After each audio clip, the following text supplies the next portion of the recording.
एक लड़का अपनी अम्मी से कहता है, अम्मी मैं एक लड़की से निकाह करना चाहता हूँ, उसका नाम फ़ातिमा है, वो यूनिवर्सिटी में पढ़ती है, मुझे लगता है कि वो अच्छी लड़की है, अच्छे घराने से है और मेरे लिए अच्छा रिश्ता है, मैं उससे निकाह करना चाहता हूँ।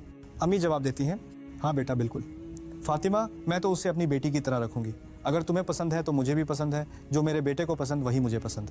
लेकिन कभी कभी हकीकत कुछ और होती है, ज़ुबान पर कुछ और होता है और दिल में कुछ और। वो कहती तो है जो तुम चाहो, लेकिन दिल में शायद ये होता है, दुनिया की कोई भी लड़की मंजूर है मगर फ़ातिमा नहीं। क्यों? क्योंकि तुमने खुद फ़ातिमा को पसंद किया है। अगर तुम्हारा निकाह उसी से हो गया तो उसकी कदर तुम्हारी नज़र में बढ़ जाएगी, और जितनी उसकी कदर बढ़ेगी, अम्मी को डर होगा कि कहीं उनकी अपनी कदर कम ना हो जाए। उन्हें महसूस होने लगता है कि अब बेटे की तवज्जो किसी और की तरफ चली जाएगी।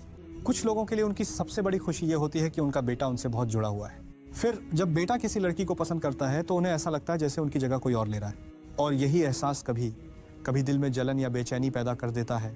कुछ लोग इसे खुलकर जाहिर कर देते हैं और कुछ लोग बड़ी होशियारी से इसे छुपाने की कोशिश करते हैं।